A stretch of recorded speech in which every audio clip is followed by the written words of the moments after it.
Bueno, me acabo de enterar, ¿no es cierto?, que tengo que saludar a nombre de la universidad, pero bueno, me corresponde hacerlo, digamos. A nombre de la Universidad Metropolitana de Ciencias de la Educación, que podríamos discutir acerca de ese nombre, pero en fin, así nos llamamos hoy día.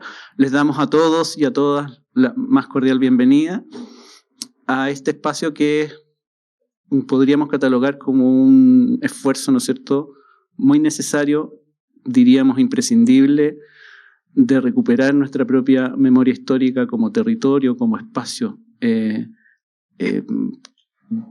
y como espacio de memoria. Pero no en el sentido de la nostalgia, sino en el sentido de la urgencia que tiene la necesidad de, más que recordar, ¿no es cierto?, resignificar los espacios. Esta institución ha pasado, como todas, ¿no es cierto?, y como cada uno de nosotros, por un periodo muy complejo de pandemia, ¿no es cierto?, antes de revuelta social, y ha sufrido desde probablemente, ¿no es cierto?, la propia época de muchos de los que nos acompañan, el rigor de una política de educación superior, ¿no es cierto?, que pone el acento en cuestiones que no constituyen, ¿no es cierto?, los principios fundamentales de una educación y de una pedagogía centrada en los sujetos y en las transformaciones sociales, sino que en el intercambio comercial y económico. Esas condiciones hoy día nos golpean muy fuerte, nos ponen en una situación compleja, tal vez nunca antes vivida como institución, y por eso mismo nos parece que es tremendamente importante y tremendamente urgente recuperar lo que hemos sido. Primero, por un compromiso con nuestros estudiantes que parecen más transitar por este espacio que habitarlo, en esa condición de provisoriedad y de poca apropiación tanto de los lugares físicos. Yo hace poquito, nomás a fines del primer semestre, me encontraba con un estudiante de tercer año y me decía, profe, ¿y qué le pasa? Es que ando buscando un lugar que están haciendo las presentaciones del cierre de práctica y me dijeron una casita, el edificio de dirección, pues quería tercer año y todavía, ¿no es cierto?, no tenía claro dónde tenía que ir. Y eso se traduce a veces, ¿no es cierto?, en situaciones complejas desde el punto de vista de la formación inicial, dificultades, ¿no es cierto?, para reconocer el espacio y el lugar donde están. Entonces nos compromete a nosotros esto, así que aceptamos con mucho agrado y con mucho interés la invitación que nos hizo el Museo de la Memoria para rescatar, ¿no es cierto?, y dar a conocer a todo el mundo, digamos, este esfuerzo, ¿no es cierto?, por recuperar un retazo de la memoria de los 80. Así que les reiteramos nuestra más cordial bienvenida, ¿no es cierto?, a este espacio que les pertenece y que les va a seguir perteneciendo por siempre, porque así se construyen, ¿no es cierto?, las condiciones históricas de las instituciones y cómo estas, ¿no es cierto?, participan del propio movimiento social. Así que esta es la importancia, ¿no es cierto?, que hemos querido que nos comparta con nosotros unas breves palabras la rectora de la universidad, ¿no es cierto?, la profesora Elisa Araya Cortés. Así que les pido un aplauso para ella y bienvenida.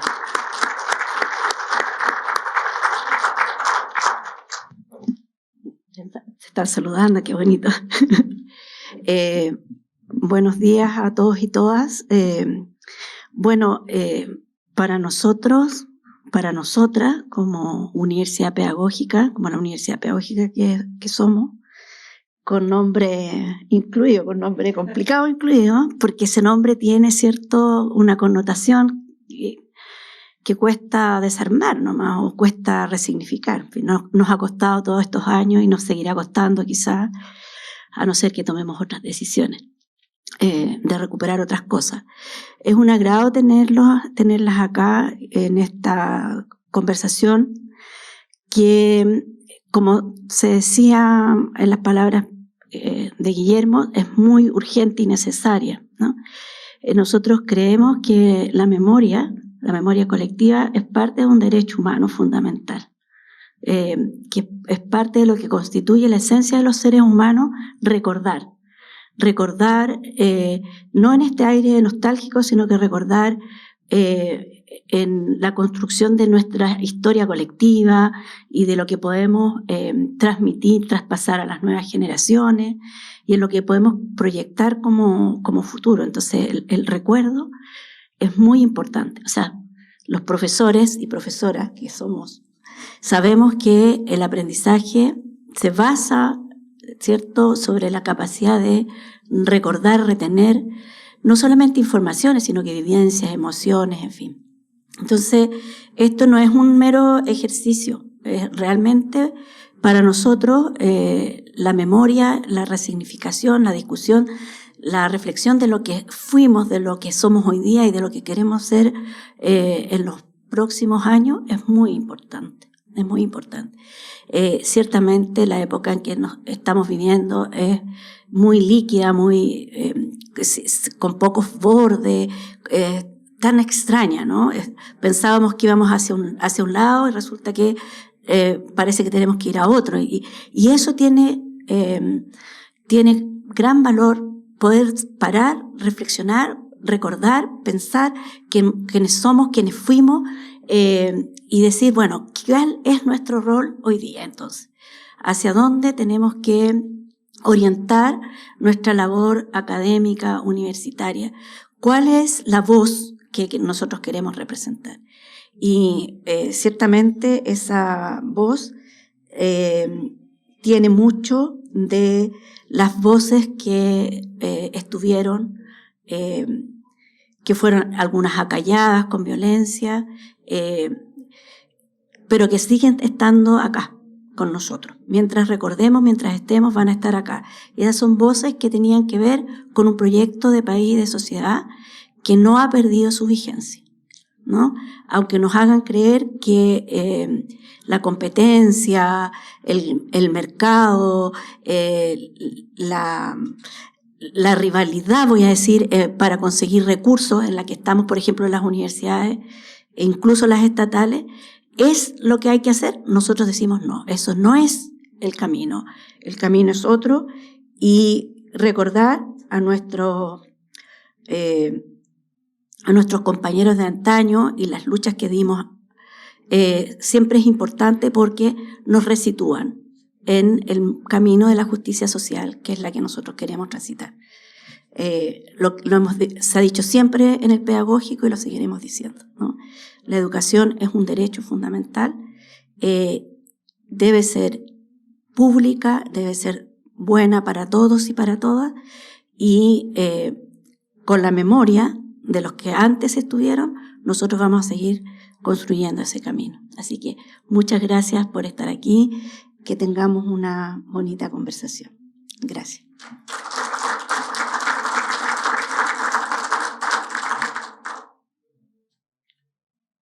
Bueno, ese es lo que corresponde, ¿no es cierto?, al espacio, ¿no es cierto?, el territorio en el que estamos situados, pero aquí hay otro actor que es tanto más relevante, ¿no es cierto?, en la conformación de lo que hoy día vamos a ver y sobre lo que vamos a conversar.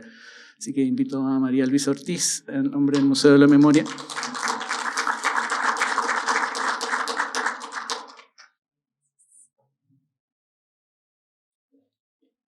Bueno, muchas gracias, Guillermo, muchas gracias, rectora, a los profesores que nos acompañan, a mis queridos amigos y compañeros del Pabellón J, y a todos quienes nos siguen por las redes sociales.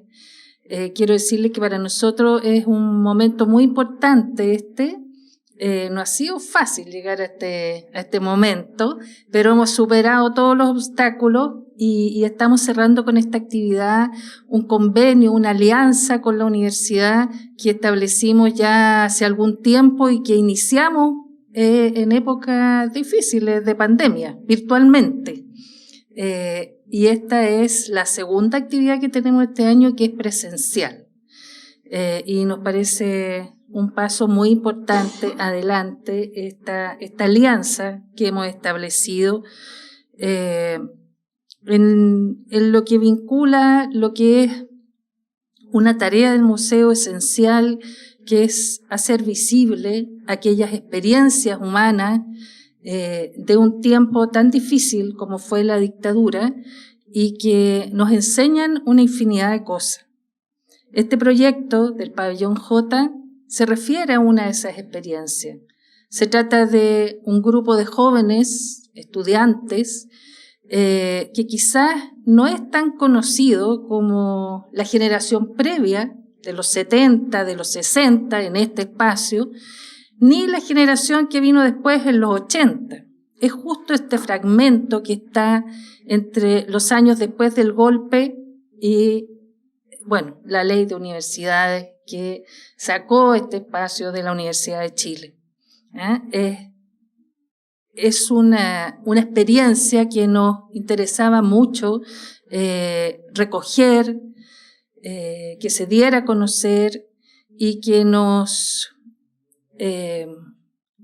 lleva no solo, como se decía, la rememoración dolorosa de tiempos difíciles, sino sobre todo a las lecciones de cómo es posible enfrentar esos tiempos difíciles también con esperanza, también con solidaridad, también con valores que son fundamentales para construir una sociedad verdaderamente democrática.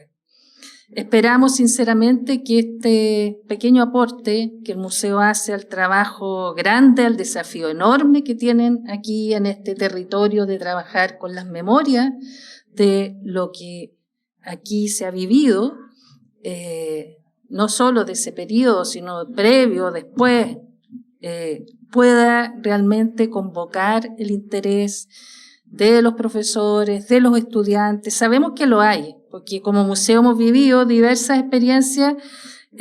Ahora en el concurso de tesis, estudiantes de educación en música ganaron el concurso de tesis que convoca el museo. Estamos en el pleno proceso de edición del libro con una propuesta pedagógica con los archivos del museo.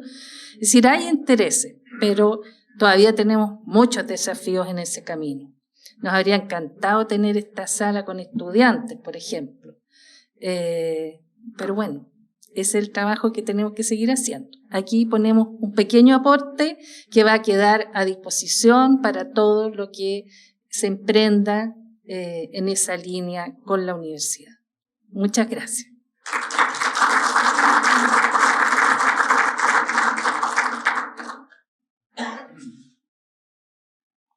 Bien, bueno, la ausencia de estudiantes es justamente lo que nos hace recordar la tarea que está pendiente y por eso más razón para sostener la tarea, como dice alguien por ahí, y a no desmayar en ese intento.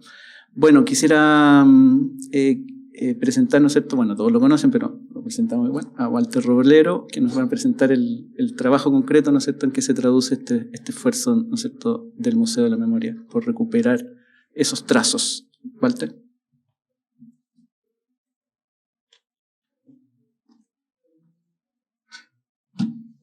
Hola, buenos días.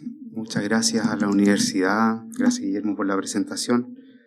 Yo soy Walter, como lo ha dicho, encargado del archivo oral del Museo de la Memoria y los Derechos Humanos. Quería decir unas breves palabras, ya que el material que vamos a presentar es un poco extenso, y vamos a dar paso, por supuesto, a esa proyección.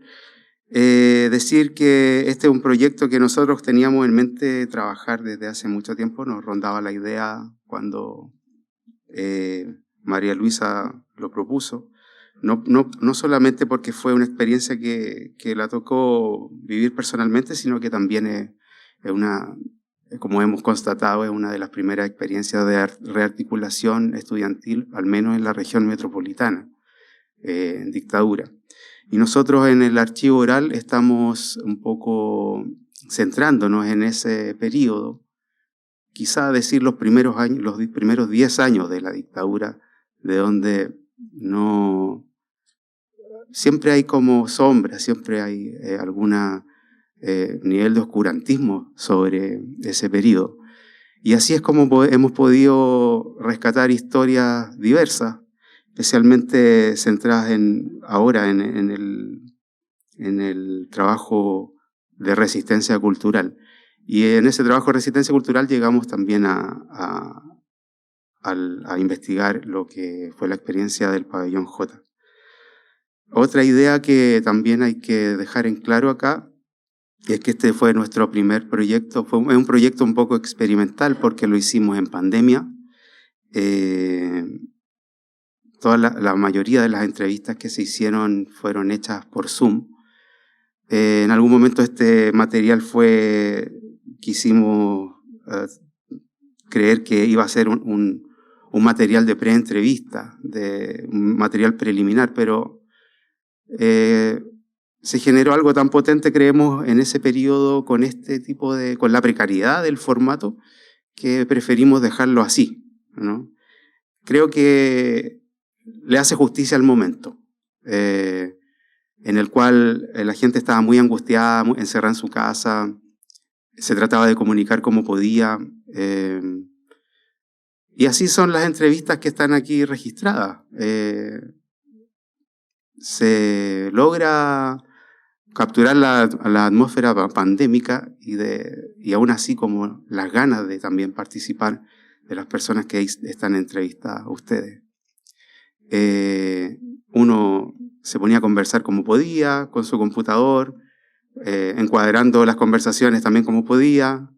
Creo que todas esas cosas son muy, muy valorables y creo que este material constata un momento, ¿no? Ese momento de la pandemia.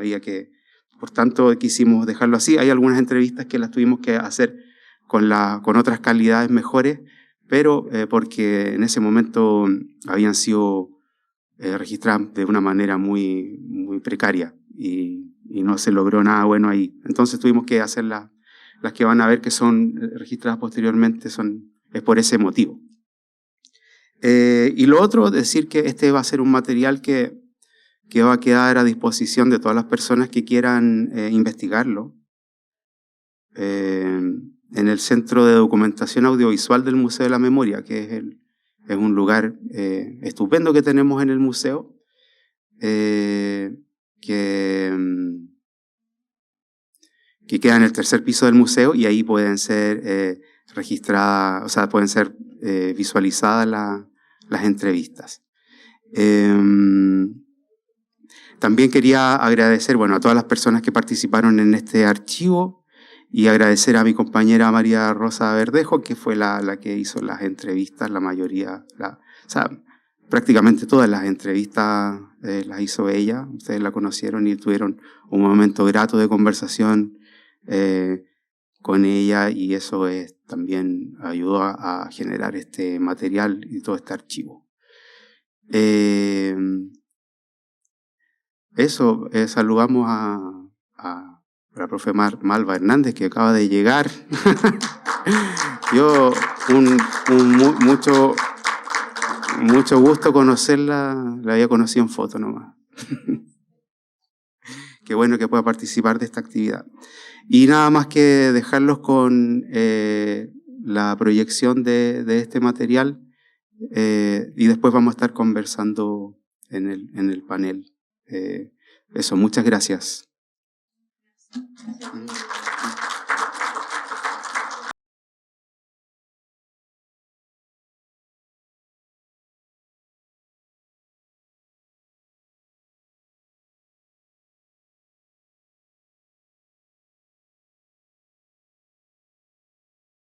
Mi primera impresión en el pedagógico fue haber ingresado a un lugar sorprendente para mí, sorprendente desde todo punto de vista, desde la arquitectura, la naturaleza, porque el pedagógico es un parque maravilloso, son 20 hectáreas de árboles centenarios, y por lo tanto, en el momento en que yo me incorporo, el año 75, ese campus, el campus de ahí de Ñuñoa, albergaba 15.000 estudiantes.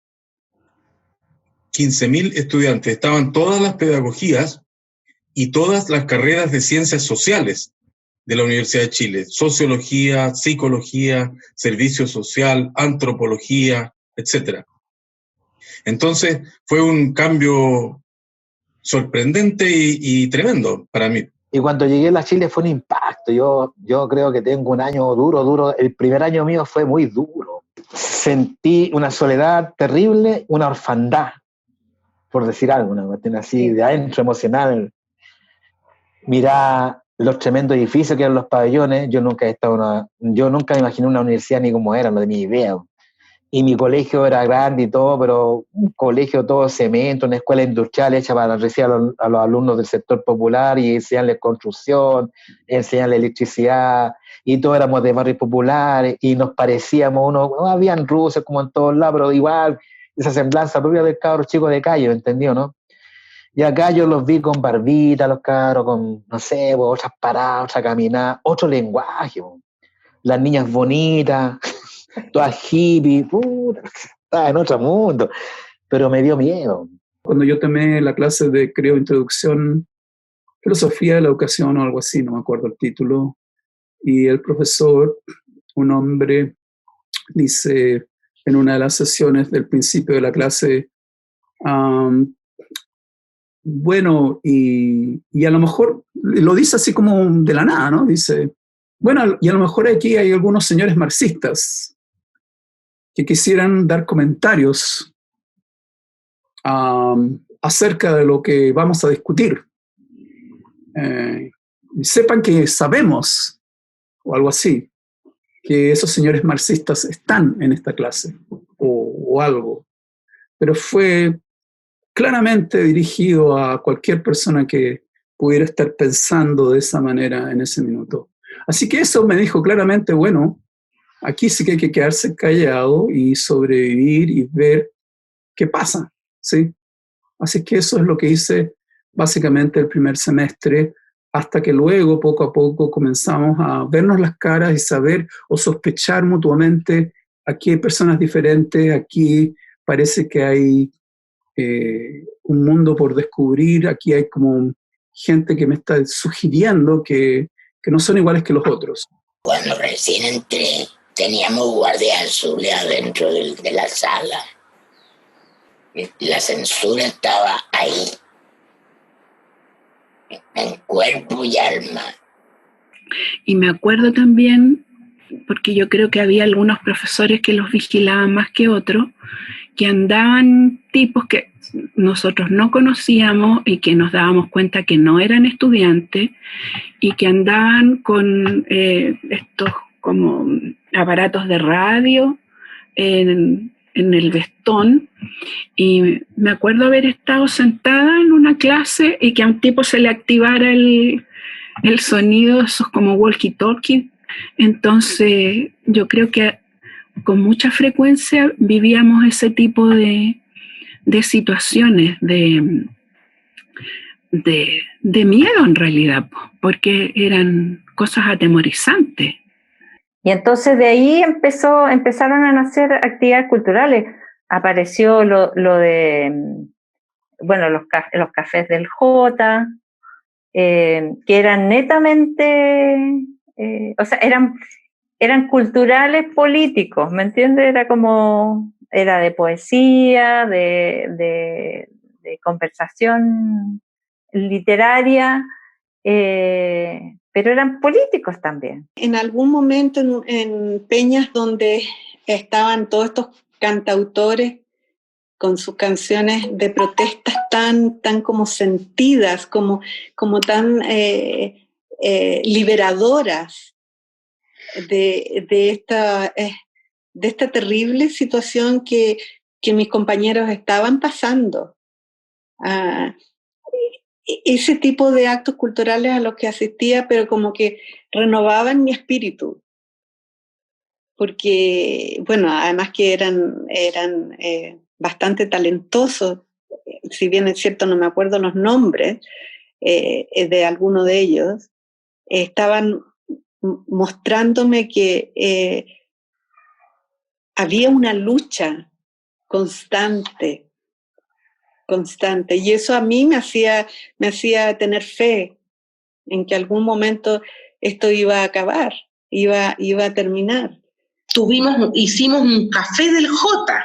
Los días viernes nos juntábamos y hacíamos un café muy juguetón, muy divertido, en que durante la semana íbamos pidiendo moneda para comprar el café. porque tomábamos café. Entonces, y té. Entonces, y el azúcar. Entonces, a veces nos alcanzaba para más, juntábamos más monedas, hacíamos unos panes. Y nos juntábamos en el Café del J, a veces iban los profes también, pero qué manera de bromear. La sala más grande de ahí en el primer piso del edificio era para el Café del J.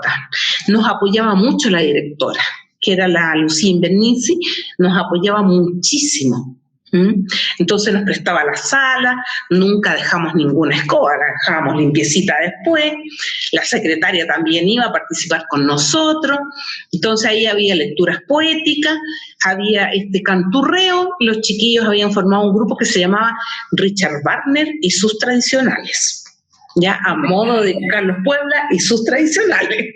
Entonces cantaban los chiquillos, una amiga mía, la Vilma, cantaba tango, entonces le habíamos puesto el tango hecho mujer. Una cosa muy espontánea, con un cafecito, no duraba más de 2 horas, pues nos íbamos, empezamos a generar entonces comité de esto, se habló el otro día, hicimos una convención, ¿no? Una convención en plena dictadura donde convocamos a todos los estamentos de la escuela, digamos, de lingüística, literatura, los profesores, hay fotos, incluso hay testimonios de eso, a mí apareciendo. Generamos estos centros de alumnos y por lo tanto ya se había establecido, ya habían coordinaciones políticas dentro de la facultad del pedagógico, digamos, con distintos partidos. Había una UP del pedagógico en ese periodo todavía, y hacíamos reuniones fuera del pedagógico, en fin, y se fue entonces generando un piso de participación y de resistencia muy potente.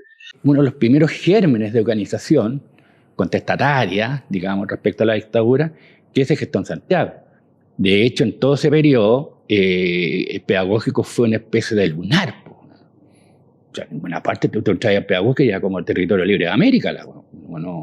Bandera de partido, de repente, aniversario, tiraban lienzo, un discurso, reunión a la 1 de la tarde.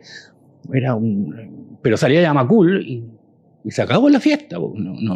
Estaba la cena ahí afuera, estaba todo. Entonces era un espacio como que lo habían dejado ya. Jodan ahí, cabros, pero no salgan. La convención, ya te digo, nos dividió un poco, o sea, hizo más operativa la tarea dentro del J. O sea, canalizó mejor todas las inquietudes y todas las ganas de hacer cosas. Entonces, los que tenían más habilidades de dirección, dedicados más al debate político. Los que tenían más habilidades para la parte lúdica o de ayuda, de cooperación, para ese lado.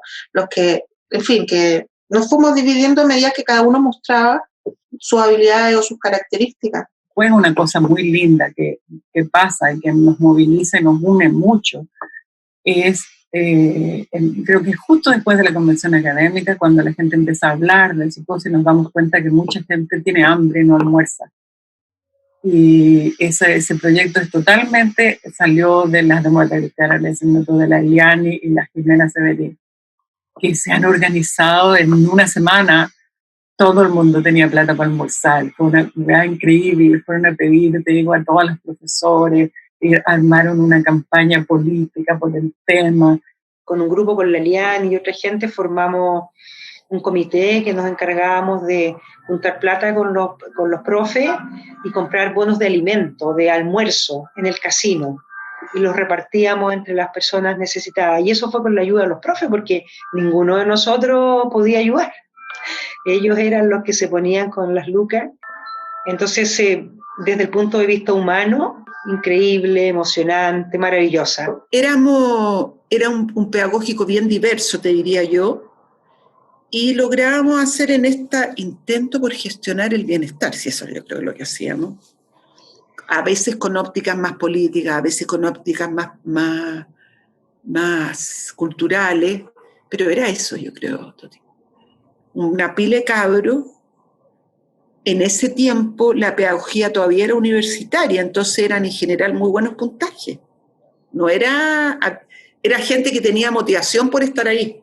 Por ejemplo, armamos una revista que se llama la revista Letras. Una revista increíble porque no teníamos plata, no teníamos nada. Y ¿cómo se llama? La FESECH, que eran dirigentes designados por la dictadura, igual nos dieron un poquito de plata para que armáramos esta revista, y nosotros dijimos, ya, aprovechemos, hagamos la revista. Bueno, pero nos dieron plata hasta el tercer número, y ahí se dieron cuenta que éramos demasiado izquierdosos, y se nos acabó la subvención de la FESECH, ¿eh? Pero esa revista, que fueron 3 números, fue tan yo era directora de la revista, no sé por qué terminé yo directora, porque no era tan literata, pero le dimos oportunidad a mucha gente de escribir. Por ejemplo, ahí empezó a escribir Rodrigo Lira, gran poeta, Armando Rubio. Y esta revista nos permitió agrupar bastante gente. Yo te diría que era como la misma lógica del trabajo que empezó a hacer la ACU en esa época, ¿no? O sea, como a través de las cosas culturales, empezar a agrupar gente y empezar a construirse, digamos, de nuevo, ¿no? Y en esa revista participó gente, y publicamos poemas bien interesantes de gente que hoy día son poetas reconocidos, digamos, ¿no? Que eran del pedagógico en esa época. Por los estudiantes se armó mucho grupo de talleres de literatura, de poesía.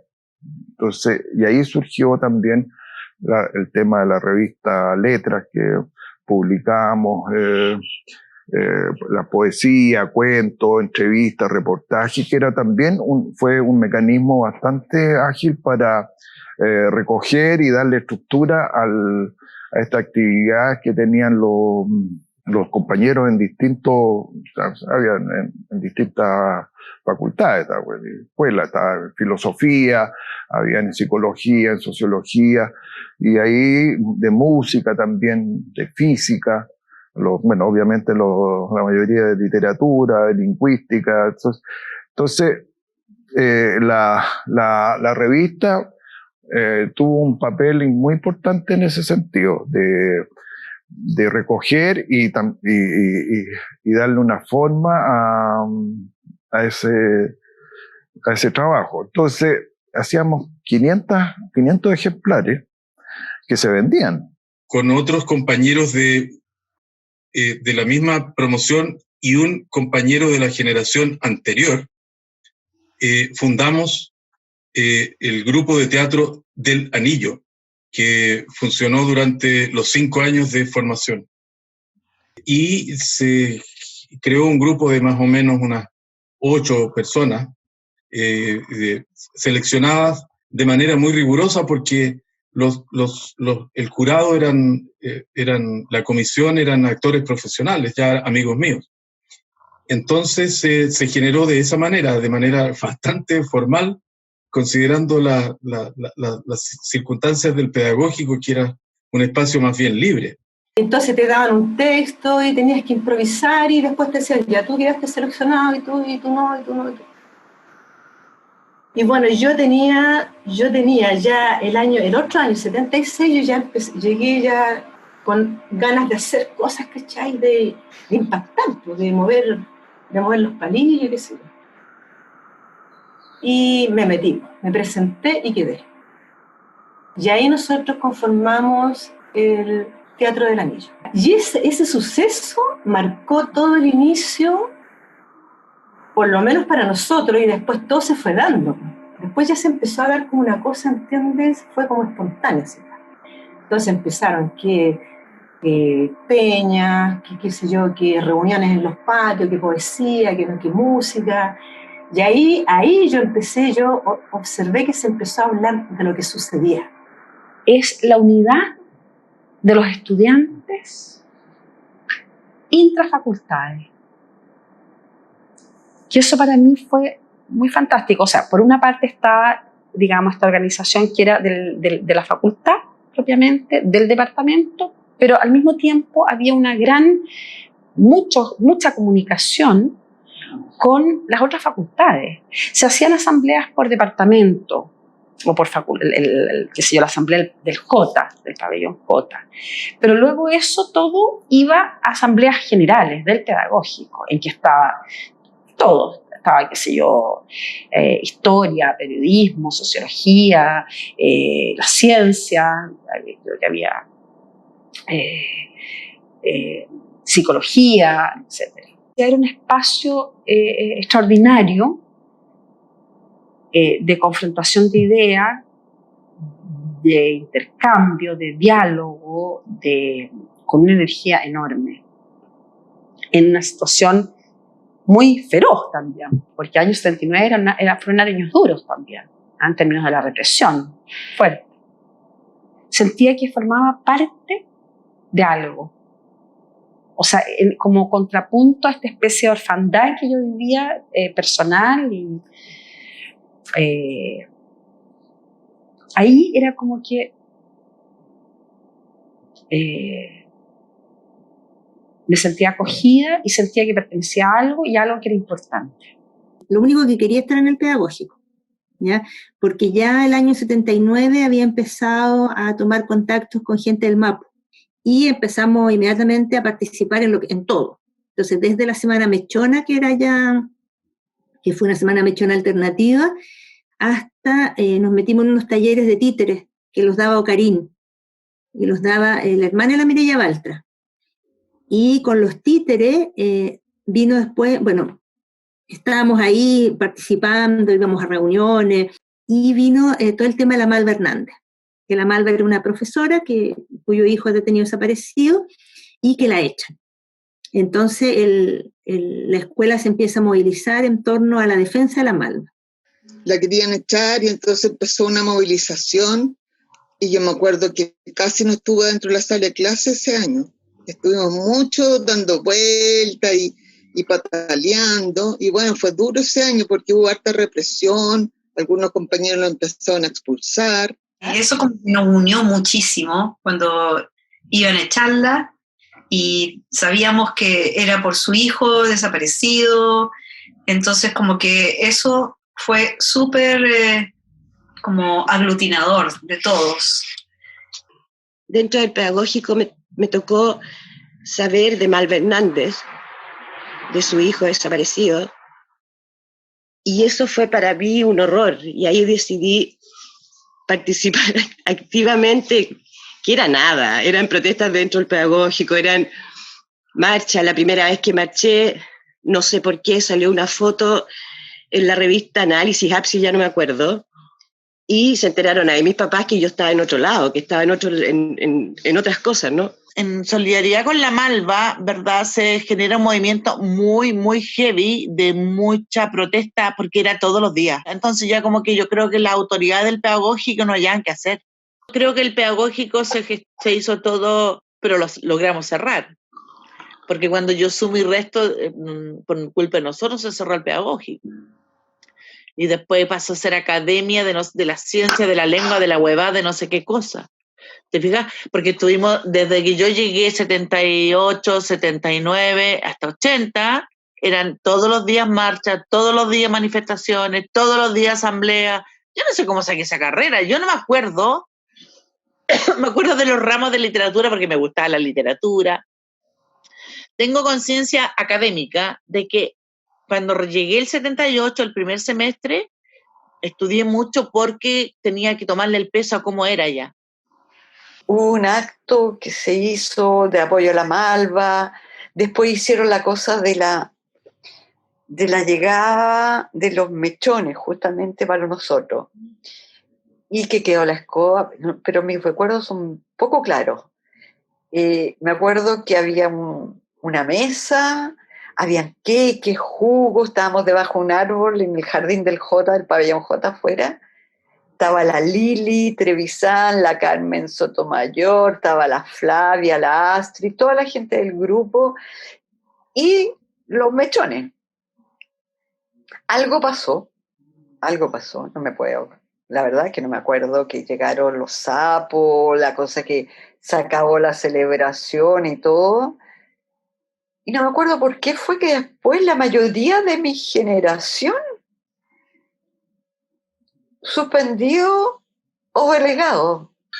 Y nos suspenden, y producto de esa suspensión yo dejo de ir al campo porque me pongo a trabajar. Para conseguir lucas, ¿no? En la casa dije, ¿te gusta el huevo? Era solito, no me apoyaba mucho en esto. Así que me pongo a trabajar y estoy yendo poco al campo, muy poco.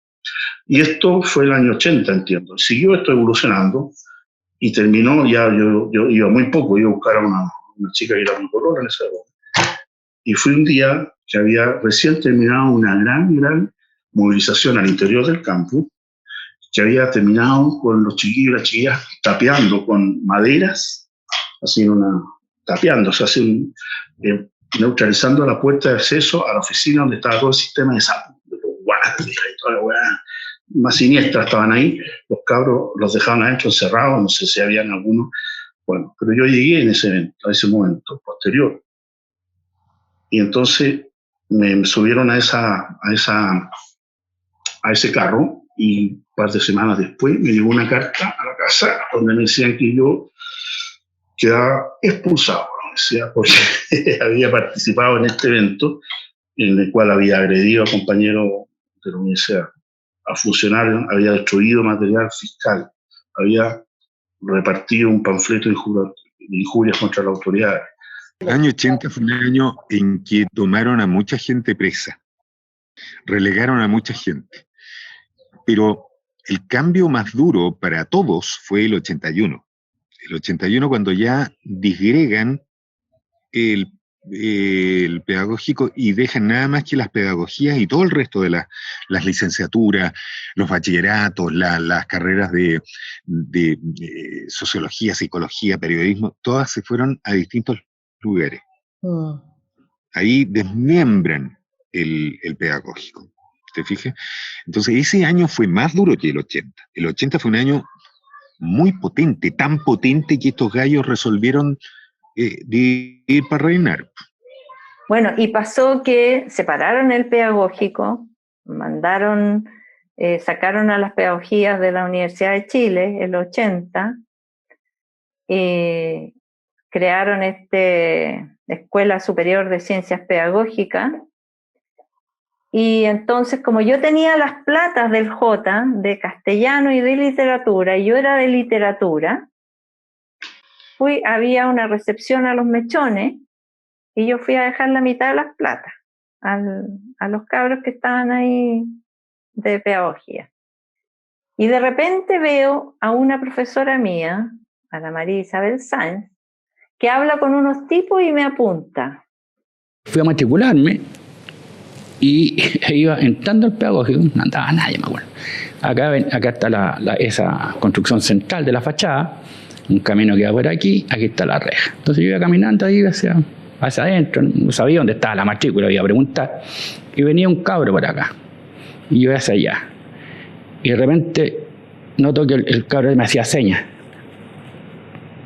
Y miro para atrás y no alcanzaba a dar la vuelta cuando me agarran 3 compadres, la mano, y me meten a esa fachada del frente, digamos, del pedagógico. Había una habitación chica que estaba pelada con una mesa y un compadre.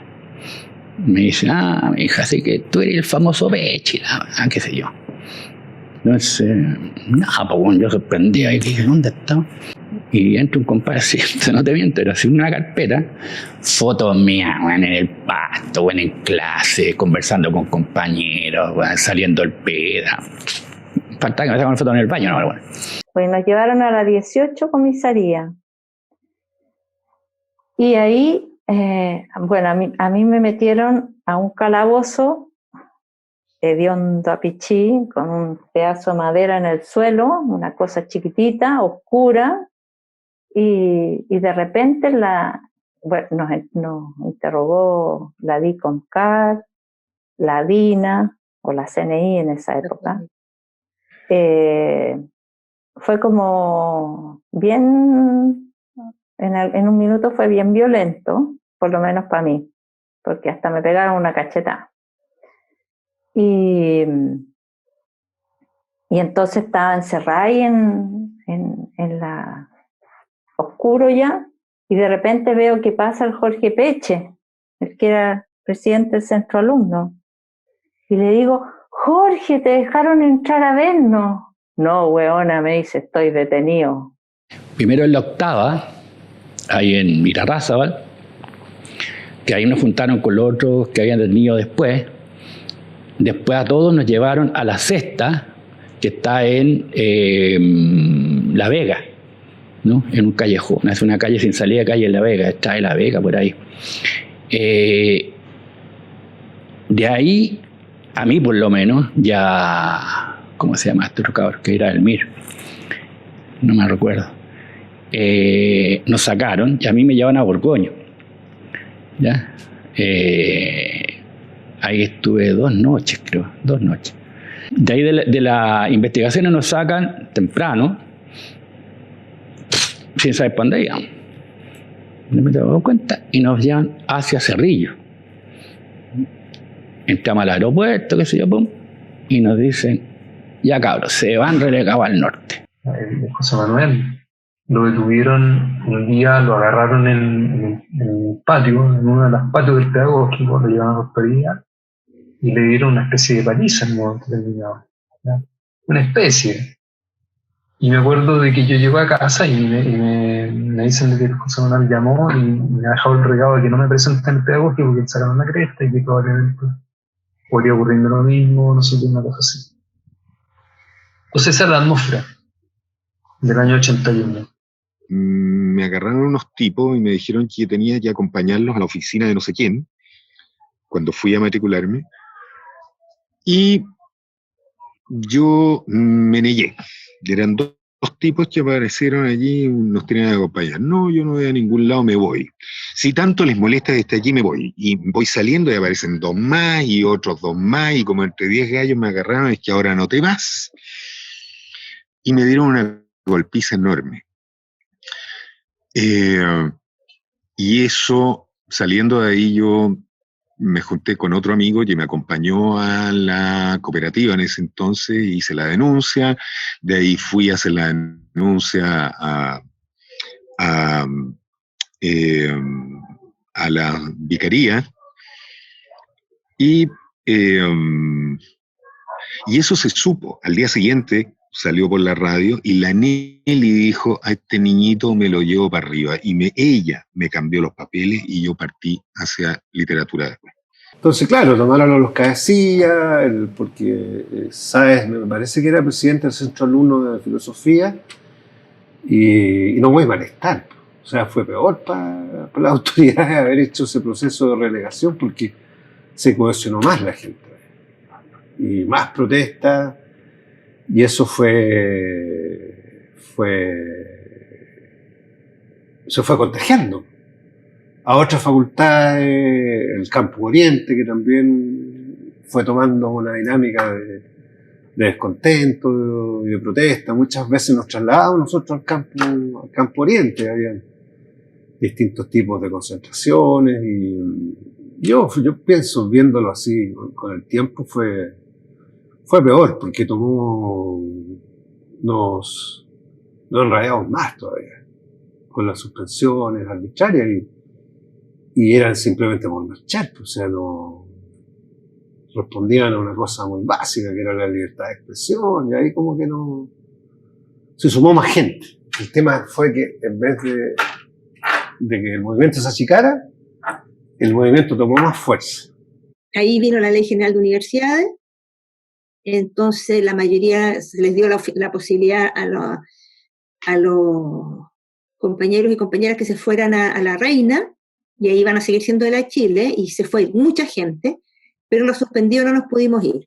Ya no había dónde encontrarse, y lo que pasó ahí fue que habían estudiado súper bien para que no nos encontráramos, ponernos los horarios, los lugares donde teníamos clases distantes mucho unos de otros.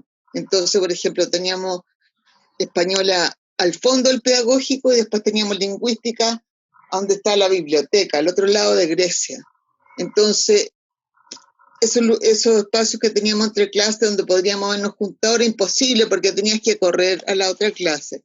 Y los profes se pusieron súper, porque además no quedaron los profes, ahí literatura se fue a la Reina, quedó pedagogía, y todos los profes que eran como aliados, como buena onda, se fue a una licenciatura. Entonces quedamos como huérfanos, yo siento. Y entonces en ese momento nos ofrecieron la posibilidad de cambiarnos a licenciatura en literatura. Y yo me cambié a licenciatura en literatura junto con varios compañeros. Los que no se cambiaron es los que ya estaban casi terminando, ya estaban haciendo su práctica. Entonces, pero yo me cambié y dije, ya, me cambio nomás a licenciatura porque era un ambiente horroroso. Los profesores que quedaron eran los más fascistoides, solo los más fascistoides, y quedó pero un nivel pero bajísimo en la escuela de literatura, no, era irrespirable, lleno de guardias, habían echado abajo, no sé, enredaderas y cosas, era como todo como cuartel militar prácticamente. Creo que fue el 81, al inicio del 81, y habían cerrado mi escuela, habían cerrado el pedagógico, tenía otro nombre y me mandaron a hacer la práctica. O sea, yo no terminé la carrera desde mi malla curricular porque no me dejaron. A mí me mandaron a hacer práctica. El cambio entre el pedagógico y literatura fue radical. Ya estamos en el año 81, la situación política empieza a cambiar, hay más actividades culturales y políticas, o sea, el país, el 81 ya se empiezan a vislumbrar más actos de rebeldía, de rebelión, más actividad política. Que nuestros profesores fueron parte esencial de la comunidad que se creó. Así es que no era solamente entre nosotros, sino que desde ellos hacia nosotros y desde nosotros hacia ellos. La mayoría de los profesores yo creo que se fueron incorporando en esos años. Entonces había muchos profesores que eran pro dictadura, sobre todo en el departamento de castellano. Sin embargo, había otros que eran antidictadura, digamos. Esos profesores se transformaron de alguna manera en nuestros referentes más importantes. Lucía Invernici, que era la jefe de carrera, Nelly Donoso, que enseñaba drama, y Luis Weissman, sin duda, y otros profesores, y Malva Hernández, por supuesto, con nuestros amigos. Bueno, yo tengo como mis preferencias súper claras porque yo adoro a Lucho Weissman, que era el profesor de estética, que yo te contaba que no solamente yo hice la asignatura con él, la que era obligatoria, sino que después yo igual hice el otro semestre porque me encantaba, un tipo brillante, súper entretenido. Tuvimos experiencias muy lindas con nuestros queridas profesores de literatura, la Nelly Donoso, maravillosa, la Lucía Invernici, 7, ella fue la directora de mi tesis. Bueno, ahí en el pabellón J la Lucía tenía una secretaria que era la Marta Bascuñán, que nos hicimos muy amigas con la Jimena y la Nélida de la Martita Bascuñán. Y tiempo después supimos, por ejemplo, que el marido de la Martita Bascuñán era un detenido desaparecido. Yo creo que en ese espacio se dio mucho la articulación entre personas,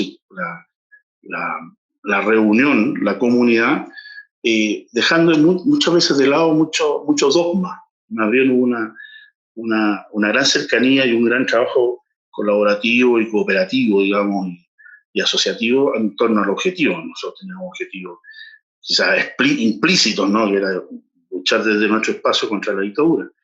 Pero eso fue generando movimientos políticos también que pudieron articularse sin entrar en grandes dogmatismos, lo que nos permitió organizarnos y dejar una semillita, porque después fue creciendo lo que finalmente en la década de los 80 fue el pedagógico de la lucha de esos estudiantes contra el dictador.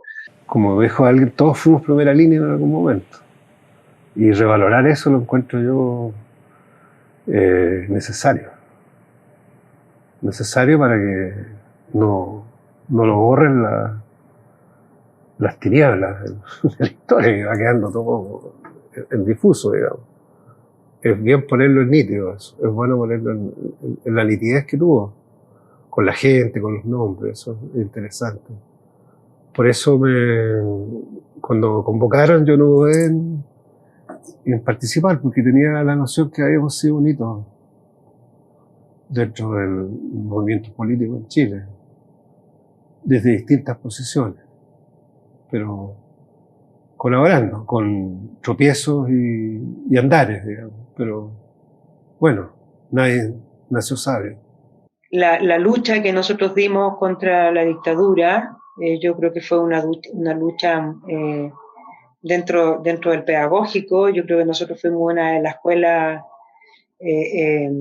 más unida, más creativa, teníamos de todo tipo de actividades. No sé si estaré inventándolo, pero es lo que yo me acuerdo, que nosotros fuimos muy combativos. Para mí es una cuestión física la dictadura. Me quitaba el aire, me asfixiaba esto de no poder ser como uno quiere. Entonces, yo creo que contribuimos con nuestro granito de arena desde lo que fuimos, desde lo que podíamos. Hicimos nuestra contribución y yo me siento feliz de eso. No obstante ser años muy, muy difíciles, muy complejos, muy represivos, los que vivimos en el pedagógico, el pabellón J se transformó en un símbolo de encuentro, un símbolo también de expresión cultural y un símbolo de un espacio contestatario a la dictadura. Por lo tanto, fueron años muy felices para mí.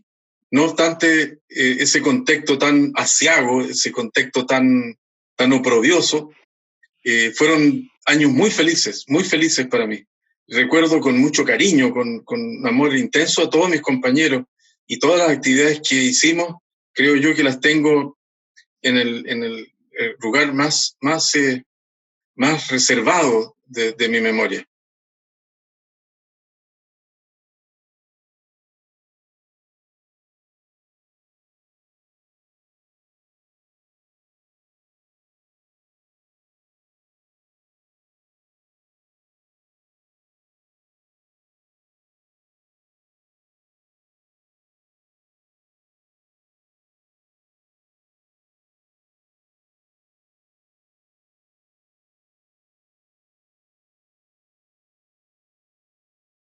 Bien, tiene dos partes esto, así que yo quiero invitar ahora a Walter nuevamente para que presente la mesa que va a dialogar sobre esto. Por supuesto que es abierto a todo el mundo, pero tenemos una organización.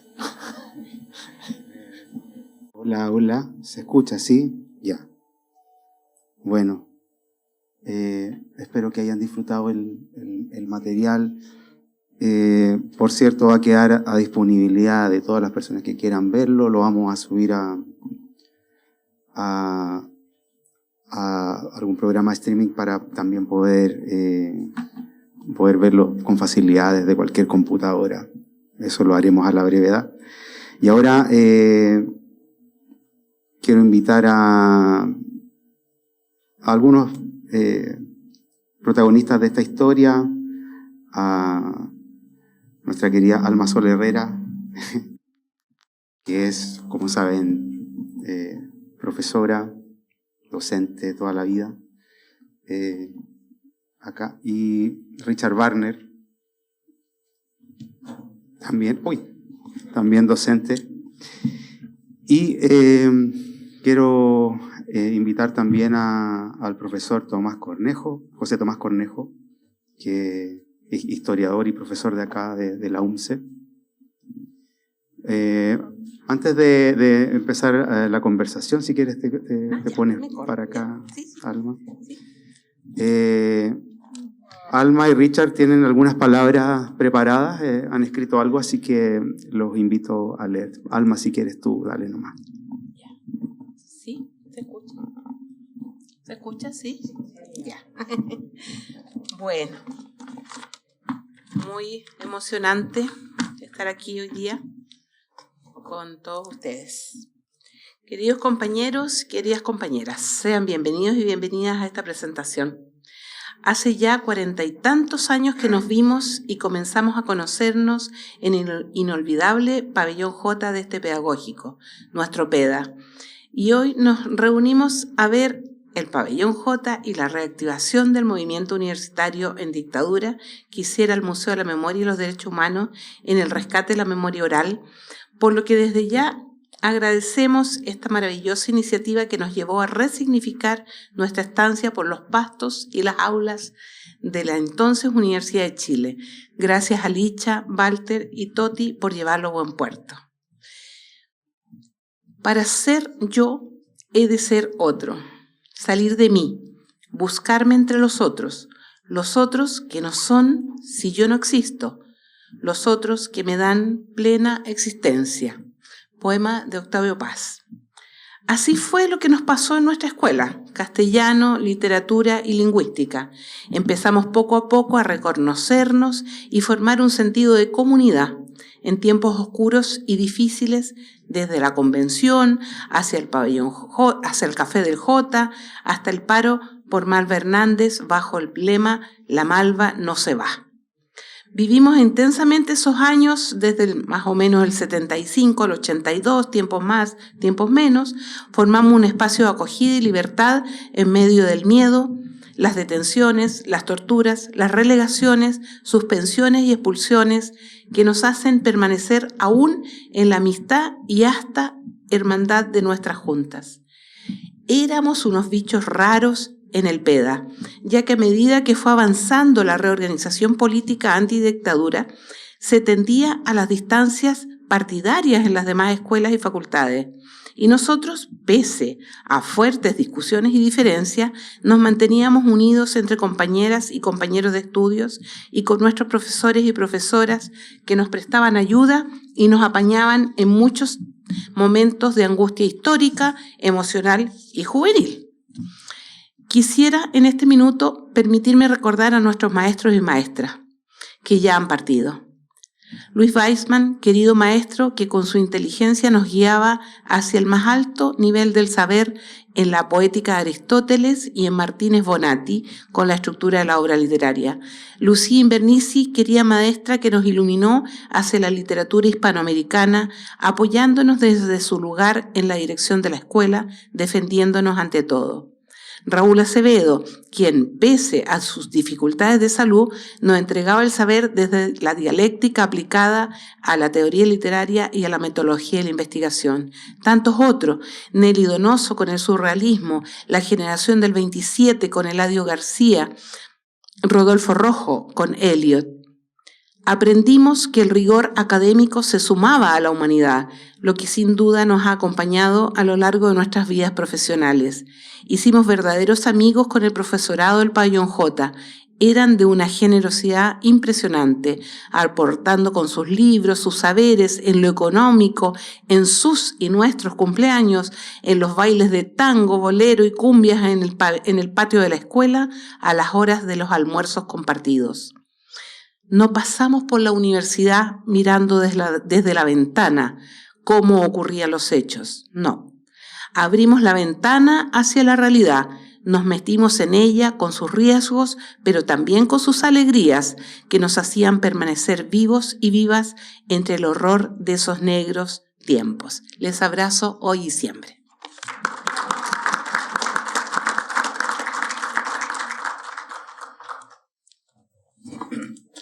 ¿Tienen tiempo, no? Somos un poco repetitivos, pero bueno. No somos repetitivos. Vamos a saludar a la Malva igual, primero que nada, nuestra maestra que está aquí presente. Bienvenida, Malva. Y a través tuyo a Rodrigo, ¿no es cierto? Por su presencia.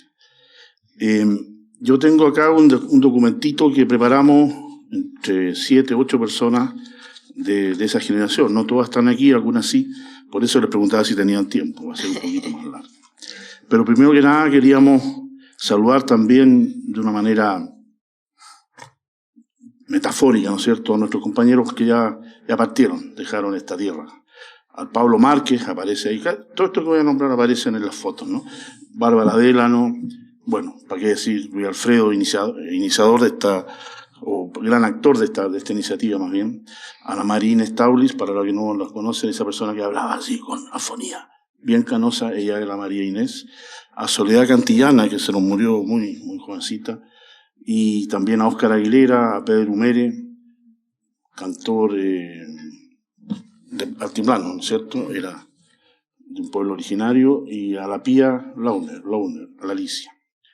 Pero también queremos agradecer, a nombre de todos ustedes y de todas las generaciones que pasamos por acá en ese periodo, al Museo de la Memoria, porque como bien dijeron, Walter dijo al inicio de esto, a la dicha, es recordar, y recordar es pasar por un lado por el corazón, pero también es aprender de ahí, de ese recuerdo, proyectarlo, instalarse y reactivar en uno quizás también propuestas que alguna vez tuvo en su vida, ¿no? Y que de alguna manera el tránsito las va tiñendo o cambiando, para bien o para mal. Así que gracias a Toti, que nos entrevistó, a Walter, por todo su trabajo, y a María Luisa Olicha. Voy al tema. Tal como intentamos vivir nuestra época de estudiantes en el pedagógico, lo que a continuación leeré es un escrito colectivo, a varias voces, que dan cuenta de diferentes síntesis, a 40 años de nuestro paso por este querido pedagógico. Un poemita que nos inspiró al principio de toda esta historia. Para la libertad sangro, lucho, pervivo. Para la libertad mis ojos y mis manos, como un árbol carnal, generoso y cautivo, doy a los cirujanos. Para la libertad siento más corazones que arenas en mi pecho. Dan espuma mis venas, y entro en los hospitales, y entro en los algodones como en las azucenas. Porque donde unas cuencas vacías amanezcan, sí, ella pondrá 2 piedras de futura mirada, y hará que nuevos brazos y nuevas piernas crezcan en la carne talada. Este poema de Miguel Hernández dio origen a un acto político-cultural organizado por nosotros, los estudiantes del Jota, que significó el arranque de la organización y lucha en el espacio de las carreras de pedagogía en castellano, licenciatura en literatura y lingüística. Luego, un comité por la participación, remesa el micromundo del Jota, y por primera y única vez nos sentamos en la misma mesa, estudiantes y profesoras, profesores, a discutir acerca del currículum de las carreras, de las condiciones socioeconómicas de las y los estudiantes, del desarrollo artístico, cultural y otros temas. La resistencia se va instalando en esa esquina de Macul, y entonces el Jota adquiere dimensiones personales y sociales, políticas y culturales, que improntan la vida de sus habitantes. Escuchemos la huella del Jota en nosotras y nosotros. Escuchemos las voces de una historia compartida, breve, intensa, sencilla, trascendente. Comillas, esos días de canto, poesía y miedo, esos días de asambleas, marchas y carreras, esos días de sonrisas, abrazos y sueños, esos días en el Jota, confiando, creyendo, esperando, esos días. María Eugenia Pino. El pedagógico tiene en mi memoria la impronta de lo insólito, como en un lugar estrechamente vigilado se podía caminar por la libertad. Fue un refugio donde la cultura nos nutrió gracias al afán de muchos profesores, un cruce de caminos, un lugar de encuentro con personas en su búsqueda personal, una circunstancia que obligaba a desafíos constantes, vivir para las preguntas, sin respuesta, soñar cómo construir una sociedad diferente. Juan Pedro Bruzán. Reconocerme unida en la confianza y en la amistad con un grupo de compañeras y compañeros de universidad en medio de un sistema de desconfianza y violencia fue lo que marcó mi manera de desenvolverme en adelante en mis relaciones laborales. Me marcó tanto esa experiencia que de ahí para adelante, para poder avanzar, para conseguir las metas de las diversas pegas que he tenido, parto por construir confianzas, sabiendo que somos diversos, pero desde ahí nace la riqueza de las metas que vamos a lograr. Gracias, amigas y amigos del Jota, por lo que me enseñaron, dice Eliani Santibáñez.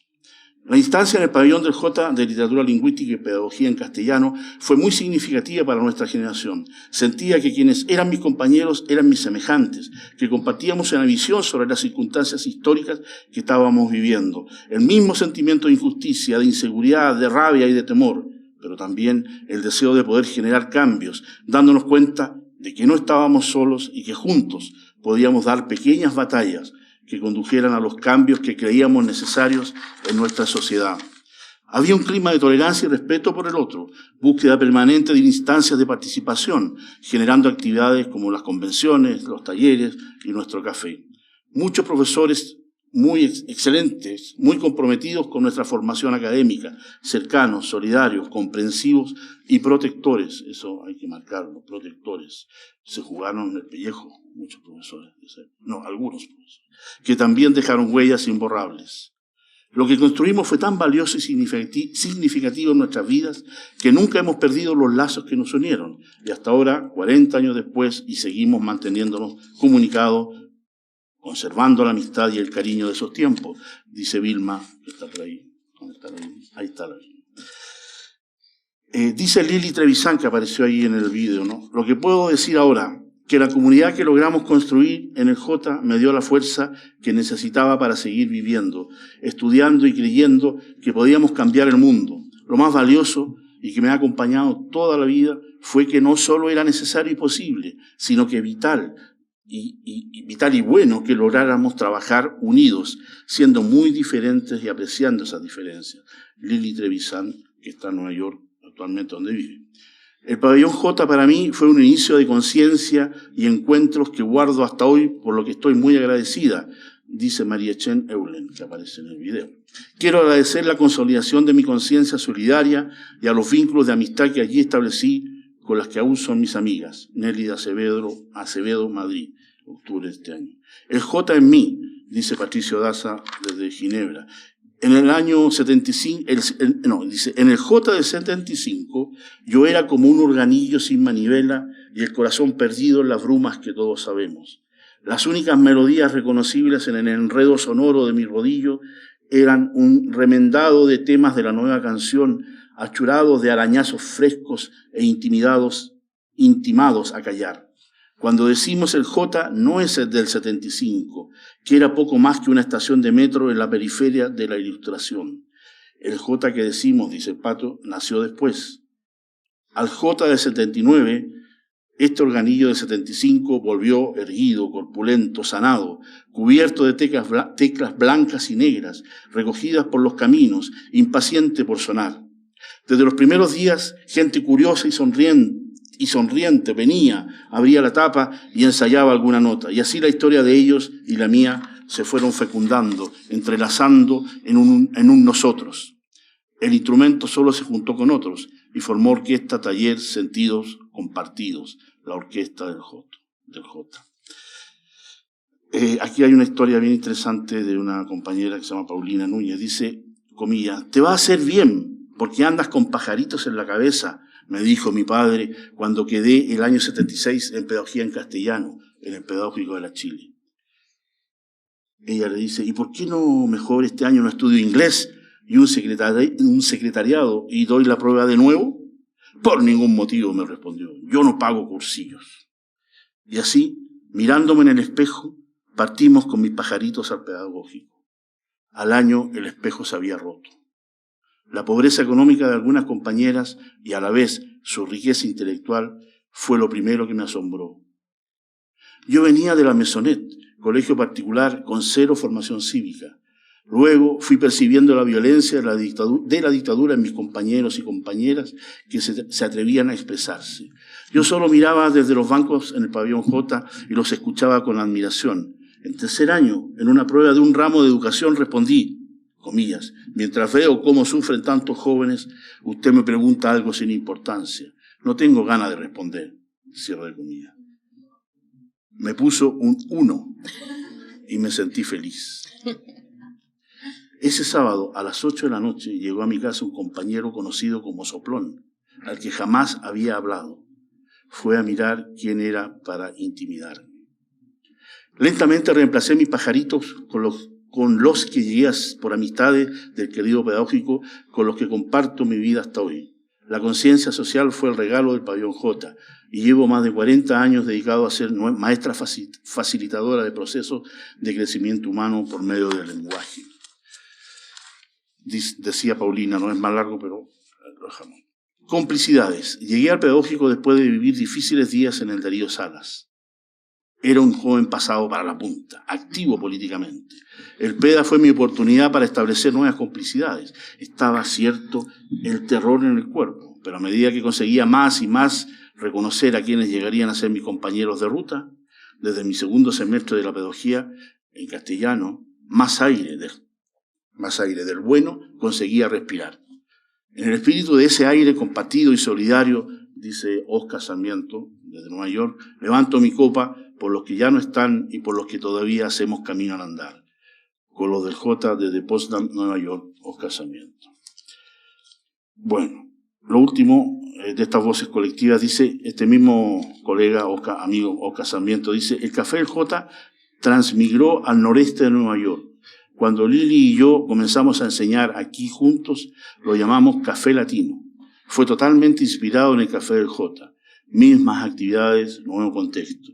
A veces llegaron entre 50 y 60 estudiantes, organizados por nuestro club de español. Estudiantes que viajan a estudiar por un semestre en Latinoamérica y España han realizado presentaciones en este Café Latino que dice Oscar. En fin, uno que también salió de teatro, es alumno de teatro allá, viajó a Santiago antes de la pandemia y estuvo en el museo, con toda su experiencia en uno de nuestros cafés. Bueno, hasta aquí las voces del J, un pequeño epílogo. Dice: tengo testigos, un perro, la madrugada del frío. Cantábamos, es más, te perdono, de Noel Nicola, en los patos de Macul o en la calle Marín. Alma, ¿te acuerdas? O en los jardines, lo del Chico Paredes. O en el Pusquín, cantábamos como un canto al amor generoso, rebelde, sin medida, no siempre correspondido. Te perdono, no amarme. Lo que no te perdono es haberme besado con tanta alevosía.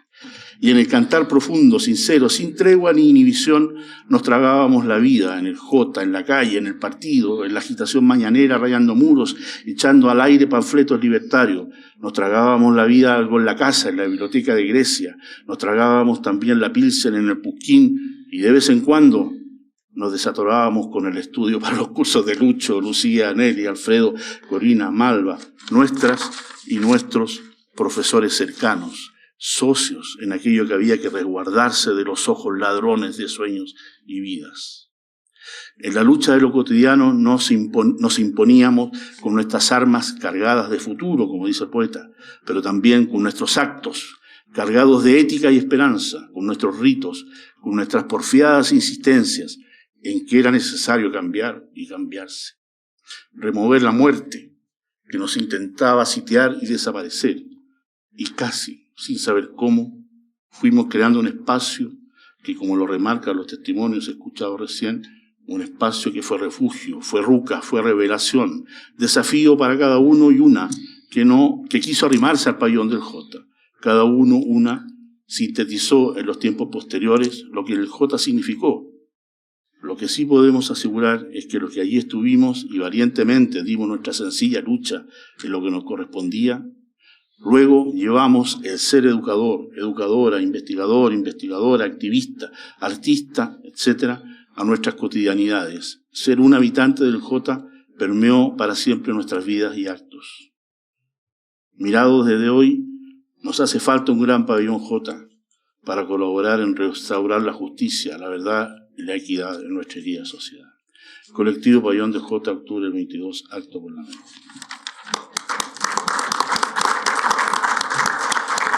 Y como para cerrar, aquí hay un libro que va a ser editado por el colectivo del Pabellón J, que reúne poesías universitarias de ese periodo, desde el 73 al 80. Es un homenaje, va a ser un homenaje con todo nuestro corazón a Luis Alfredo, y que estamos trabajando, la Alma sabe más porque ella es la gran promotora de esto. Sí, con Juan Pedro Brusain nos las hemos jugado por terminar este proyecto de Luis Alfredo, que nuestro querido Luis Alfredo, en una de las últimas ocasiones que lo vi con vida, quería terminarlo y me dijo, termínalo. Y está ya terminado. Vamos a sacar con nuestro colectivo, vamos a sacar algunas ediciones en papel y la UNCE la va a sacar de manera digital. Entonces, próximamente vamos a lanzar nuestro libro de poesía universitaria. Bueno, muchas gracias Alma y Richard por estas palabras. Quería, antes, como discurso, quería agradecer también a mis compañeros del Archivo Audiovisual del Museo de la Memoria, que son los que hacen posible los materiales que generamos, las entrevistas y los materiales de difusión como este. a Cristóbal Aguayo, que comenzó haciendo este proyecto, al encargado del archivo audiovisual, José Manuel Rodríguez, y a mi compañero Byron Orostica, que en este momento lo ven trabajando detrás de la cámara, como siempre. Él fue el que terminó de editar este material que acabamos de ver. Y bueno, siguiendo con las intervenciones, quería preguntarle al profesor José Tomás Cornejo, llevarle un poco a una idea de las continuidades que ha tenido en la historia del movimiento estudiantil en este espacio, ¿no? A mí hay una de las cosas que me inquieta, es qué es lo que ha quedado de esto, ¿no? O sea, qué es lo que permanece de lo que acabamos de ver, siendo que está, digamos, a pesar de que esta haya sido una universidad que haya cambiado de nombre, que haya sido intervenida, que haya sido, digamos, se haya detenido un proyecto educacional en este espacio, ¿qué es lo que permanece? Como también un poco le pido ese análisis a la luz de lo que acabamos de ver con este ejercicio de memoria colectiva respecto de lo que sucedió acá en la época de la dictadura. Sí, gracias, Walter. Agradezco también la invitación del Museo de la Memoria. Y nada, me cuesta un poco hablar después de lo que he escuchado y después del video que hemos visto. Me parece que la mayor alegría para nosotros también como universidad es que ustedes estén acá. Yo también me hacía una pregunta similar a la que se hacía Walter, ¿no? Que tiene que ver con justamente la materia de la historia, que es el cambio y que es la permanencia, que tiene que ver con las continuidades y que tiene que ver con las rupturas también. Entonces yo me preguntaba, ¿qué lugar es este, no? ¿En qué lugar estamos? ¿Es este el pedagógico? ¿Es esta la Universidad de Chile? Hablamos muchas veces de que somos el ex pedagógico, incluso lo tenemos como internalizado, ¿no? Lo conversamos incluso con el profesor Castro. Somos el ex peda, somos el peda, somos el ex peda, somos el ex pedagógico. Ni siquiera la calle principal que nos da la entrada tiene el nombre que le damos socialmente, ¿no? Tiene un nombre social, que es Macul, y tiene un nombre oficial, que es José Pedro Alessandri. Entonces pareciera que vivimos en una especie de lugar que es un no lugar también, ¿no? Un espacio que justamente carece de memoria y que carece de historia.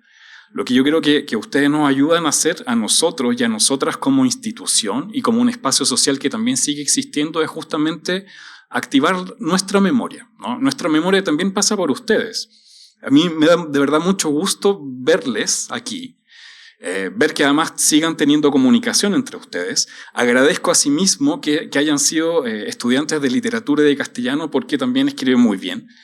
Entonces eso también es un gusto escuchar lo que nos pueden decir desde ese punto de vista. Pero yo me pregunto entonces en qué lugar estamos, ¿no? ¿Seguimos siendo parte del PEDA? ¿Seguimos siendo nosotros quienes trabajamos aquí o quienes estudian aquí parte de la misma memoria? ¿Compartimos algo con ustedes? A mí me parece que compartimos mucho y a la vez estamos a una suerte como de distancia sideral. Porque yo creo que nos falta una memoria, yo creo que falta un ejercicio político que es muy importante de realizar institucionalmente, ¿no? La cuestión de las continuidades y la cuestión de los quiebres institucionales y la cuestión de los quiebres personales y sociales, yo creo que también pasa por eso. Porque uno puede pensar, el quiebre más lógico o la discontinuidad más lógica pasa por el 73, pero la pieza audiovisual que acabamos de ver nos da cuenta de otra vivencia también temporal que tiene que ver, yo creo que comienzan a surgir otras fechas, ¿no? El 79, pero sobre todo el 81. Y me parece que este documental también da una riqueza mucho mayor a otra lectura que se podría hacer de ese tiempo, ¿no? O una suerte de crónica. Nosotros tenemos un gran problema, no tenemos una historia. ¿Sí? Creo que es algo que no aqueja solamente a esta universidad en particular, sino que aqueja en general a gran parte de las instituciones educativas, a las universidades en particular, creo yo. No hay una buena historia, sino que lo que tenemos básicamente es una crónica. Y esa crónica está hecha a base de documentos oficiales, pero que no explican nada. ¿no? Hay una resolución, se nombra algunas resoluciones, son documentos oficiales a partir de los cuales se cambia, ¿no? de Instituto Pedagógico o de Universidad de Chile a Academia Superior y luego a Universidad Metropolitana.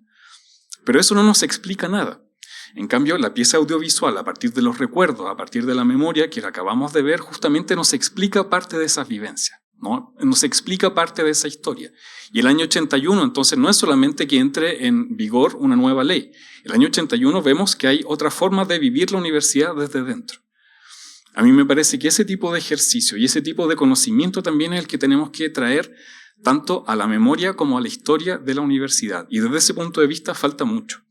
A mí me parece que nos falta mucho como espacio social y además como espacio institucional, porque luego también hay otras continuidades. Uno se podría preguntar, ¿no? Y nuevamente es continuidad y ruptura cuando se inicia el proceso de transición a la democracia, el año 90, ¿no? ¿Qué es lo que pasa entonces? ¿Quiénes permanecen o quiénes quedan? ¿Quiénes se van? ¿No? Permanece gente que ingresó, como se dice en el video, el año 81, o tal vez antes, o tal vez después, permanece hasta el día de hoy. Yo creo que son cuestiones dolorosas también para nosotros como espacio social y como espacio institucional. ¿Quiénes están todavía desde esa época? ¿No? En distintos niveles también. Uno puede pensar, trabajando, a lo mejor estudiaron aquí y luego siguieron trabajando, quienes entraron en esa época y luego permanecieron. Es algo que yo creo que no nos hemos atrevido a decirnos a nosotros mismos y a nosotras mismas como institución, como universidad. En cierta medida sabemos, ¿no? Pasa algo similar a escala mucho mayor, a escala de la sociedad, a escala del país, ¿no? Que tiene que ver con esa capacidad entonces de reflexionar sobre nuestro devenir. Y yo creo, por último, para cerrar esta intervención, a mí me parece que también tendríamos que tener una cierta capacidad de volver a mirar el territorio, de volver a mirar el espacio del pedagógico, ¿no? Este campus que nos gusta tanto, que nos convoca, que yo sé que también para ustedes que estudiaron aquí es muy significativo, ¿no? Para todos quienes trabajamos, estudiamos aquí, es muy importante, pero también a convertirlo y a resignificarlo y darle a cada lugar, tal vez, a cada espacio, darle también su propio lugar, ¿no? Como un lugar, como materialidades y como especialidades que nos permitan también reflexionar e incorporar tanto a la memoria como a la historia al presente de la Universidad Metropolitana de Ciencias de la Educación.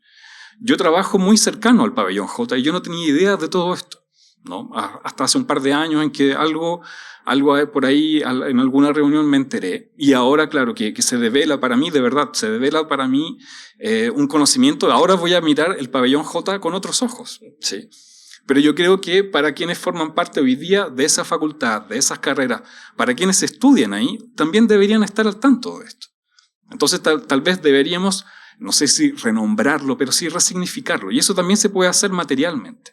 Y yo creo que eso es parte de los deberes que tenemos nosotros y nosotras como universidad.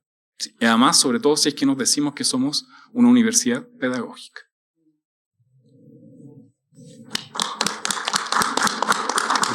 Muchas gracias, profesor. ¿Algo que comentar de las palabras del profesor? A mí se me ocurrió algo. Que podríamos hacer un pequeño galván, una historia para ponerla. Ponemos Pabellón J, ponemos la fecha y ponemos después Colectivo Pabellón J con nuestros años, situando esta realidad así brevemente. ¿Les parece que lo hagamos? Como siempre, para nuestros gastos tenemos que pedir la opinión. Aunque como directiva decidimos varias cosas. Claro. Lo que dice el profesor, yo conversaba por mi trabajo con una colega que estudió primero un par de años castellano hasta el 73, y esa es la anterior. Estudió 4 o 5 años acá y me contaba lo que vivió ella el 11 de septiembre del 73 ahí, en ese espacio. Cómo fueron, digamos, rodeados, en fin, la FACH, todo lo que pasó. Ella alojó esa noche aquí porque no podía salir, estaban sitiados, en fin. Entonces, claro, no somos tránsito, ¿no? hacia la historia que hoy día están haciendo las y los jóvenes que estudian acá. Y encantado de poder compartir con ellos, pero en ese sentido, de fundar, de crear, Este salón, aquí el loco Lira no lo podíamos bajar, dice el alma, ¿no? Tremendo. En los tiempos del pedagógico nuestro, Rodrigo Lira, poeta. Aquí se hacían festivales, o se hizo a lo menos una vez un festival de poesía y literatura de la ACU, la Agrupación Cultural. Y el Rodrigo intervenía en todas esas cuestiones. Se lo tomaba. Claro, no era un hombre así que fuera muy fijado en la forma, ¿no? Él se metía nomás, aunque no lo hubiesen seleccionado, por decirte algo, ¿no? Bueno, y cada espacio, claro, de alguna manera tiene pequeñas anécdotas que podrían ir contando un anecdotario más significativo. Que finalmente Rodrigo Lira es un poeta importante en la historia de la poesía chilena, por ejemplo. Bueno, ese es el gran trabajo que tenemos que hacer y obviamente como museo nosotros somos materia dispuesta para quizá ir haciendo registro de esas improntas que quedaron en estos espacios. Yo quisiera también aprovechar el tiempo para conceder la palabra, si es que alguna de las personas que presente acá quieren decir algo. La Florencia. La Florencia. Pero es como cortito. ¿Por qué nadie hablaba? ¿Por qué ninguno hablamos de las huelgas de hambre?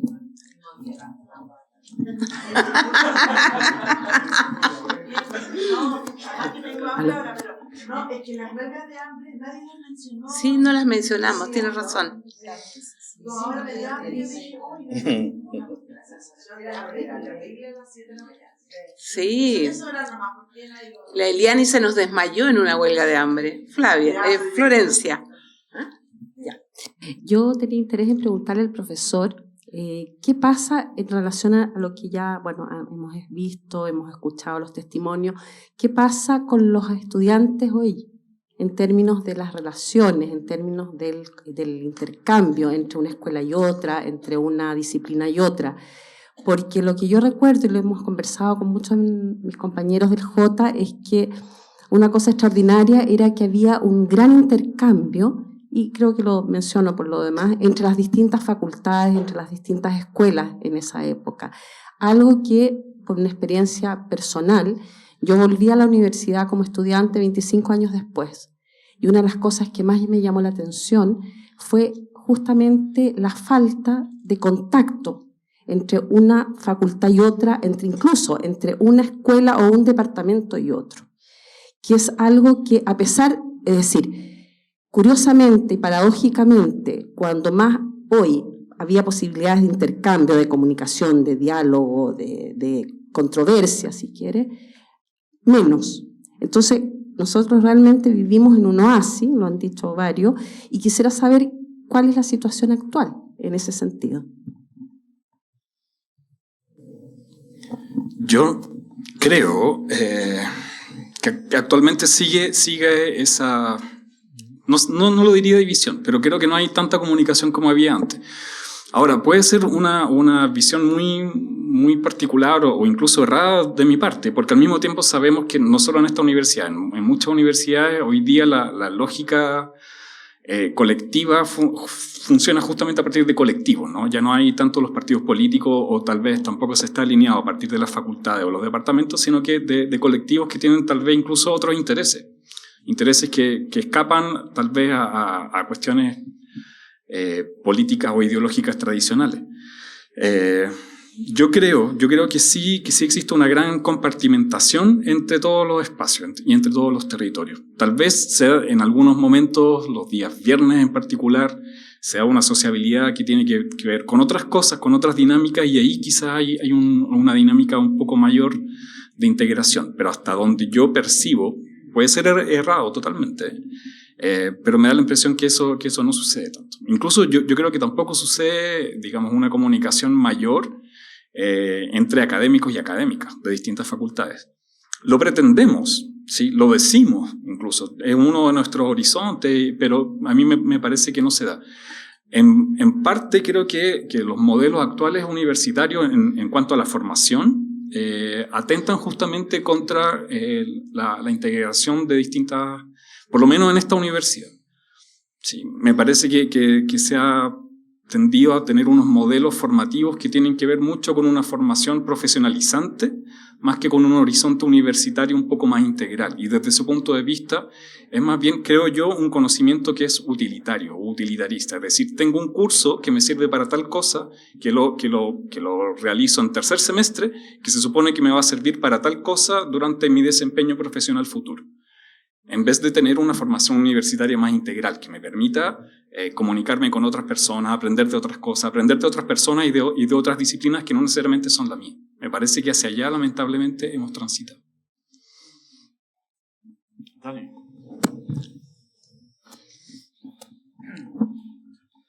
Hola, buenas tardes a todos.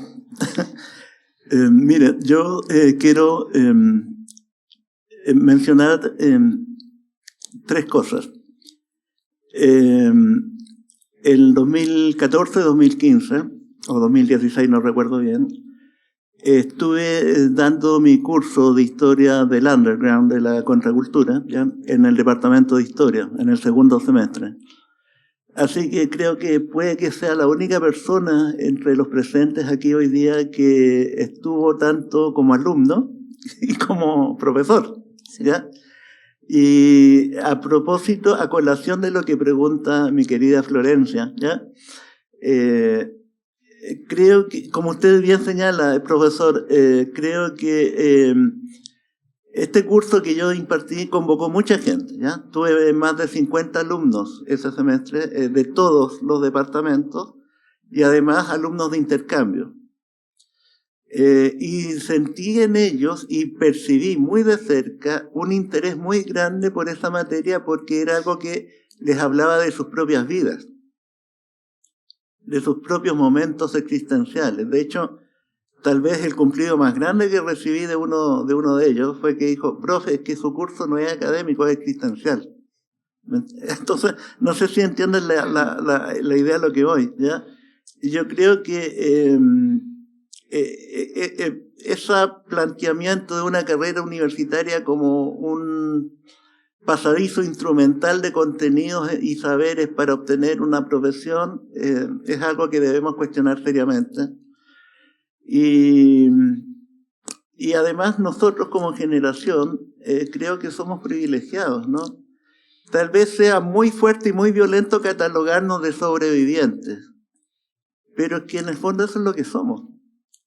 Somos sobrevivientes no solo de una infancia privilegiada de la última república parlamentaria, de una dictadura atroz y también de una transición y de un presente que nos ha dejado mucha huella en nuestras vidas y sobre todo, creo yo, mucha autoridad para opinar, y esto lo digo sin ningún arresto de heroísmo, ni de egolatría, ni de eso. Pero ese testimonio de vida está en nuestros libros, aquellos de nosotros que nos dedicamos a la literatura, en nuestras clases, está incluso en nuestros cuerpos, ¿ya? En nuestra memoria física, en nuestra memoria espiritual y afectiva. Y quiero cerrar mi intervención mencionando algo que a mí me emociona mucho, porque en esta sala, el año 79, en esta misma sala, creo que Alma estaba conmigo esa tarde, el Teatro del Anillo exhibió la obra La Lección de Eugenio Ionesco, en esta misma sala, y estaba Luis Alfredo en el rol del profesor, ¿ya? Y quiero mencionarlo también porque por esas sincronías hermosas que tiene la vida, vaya nuestro homenaje a él y a todos nuestros compañeros que ahora no están, que partieron prematuramente tal vez, pero que nos dejaron también esa luminosidad con su acción, con su presencia y su obra. Y finalmente, aquí, perdonen el avisito, pero el año que hice mi clase aquí, pude constatar que en la biblioteca de la academia hay 2 ejemplares de 2 de mis libros, que tienen que ver precisamente con música popular.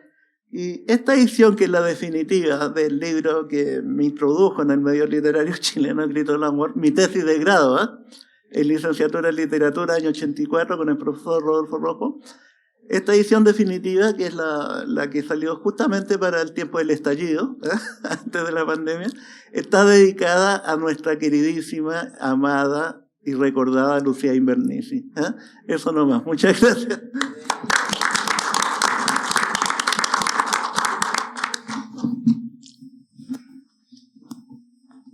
Bien, parece que estamos... bueno, mucho recordar, pero también mucha cosa del presente. O sea, las mismas reflexiones que a ustedes les surgen a propósito de la condición actual, a la que se refirió Tomás, ¿verdad? Es también la que nos preocupa a nosotros.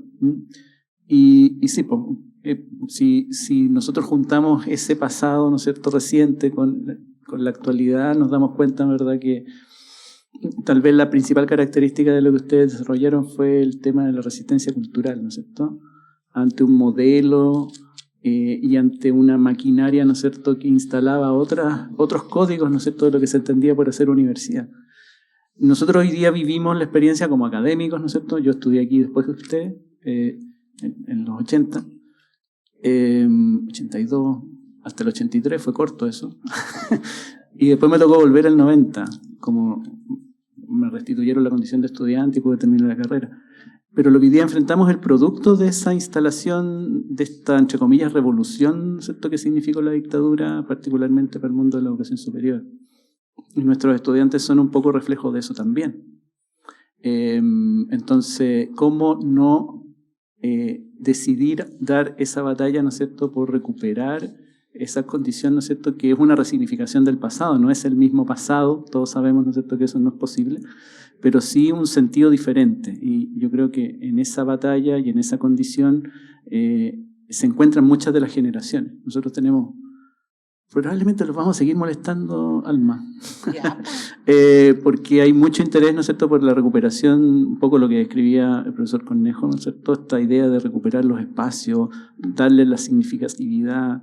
El otro día, la semana pasada, un profesor, ¿no es cierto?, Patricio Ross, que es profesor del Departamento de Educación Básica, nos contaba lo que en la década del 70, fines del 70 y principios del 80, la asignación de una sala, ¿no es cierto?, donde funcionó una condición esencial del aparato represivo al interior de la universidad, y lo que ahí sucedía. Nosotros queremos visibilizar esos espacios y también los espacios de sociabilidad, los espacios, ¿no es cierto?, de reconstrucción institucional o del movimiento estudiantil. Creemos que si hacemos el símil con el país, a esta institución o a este territorio, para llamarlo de alguna forma, le faltó hacer su transición. Entonces, antes uno pensaba, esto falta algo aquí, pero la ausencia de memoria también puede ser una intencionalidad. Y nosotros creemos que hay mucho de eso acá. Porque efectivamente, ¿no es cierto?, no recordar lo que fuimos antes de ser UNCE, ¿no es cierto?, tiene también todo un sentido político. Y finalmente entonces la respuesta debe ser esa, digamos, debe ser la recuperación de esa memoria y de esa condición. Porque claro, en esa dicotomía entre que somos o no somos, probablemente no somos lo mismo que éramos antes. Pero sí constituimos, ¿no es cierto?, y constituyen los actores actuales un compromiso necesario con esa condición. Pero aquí lo pedestre, ¿no es cierto?, de la institucionalidad también aparece, como esta idea de que recordar no sirve para nada, ¿no es cierto?, y resignificar tampoco. Entonces, una institución sin memoria es una institución que parece que en vez de tener más de 190 años, ¿no es cierto?, tuviese una data muy, muy corta. Así que bienvenidos y bienvenidas, les queremos reiterar los agradecimientos por haber participado hoy día y seguimos. Si no hay posibilidades, ¿no es cierto?, de no hacerlo. Muchos de nosotros estamos aquí porque decidimos estar, a pesar de que pueden haber muchas condiciones, ¿no es cierto?, adversas, y en esa decisión de estar es porque queremos marcar la diferencia también. Así que, y ahí nadie sobra. Así que muchas gracias.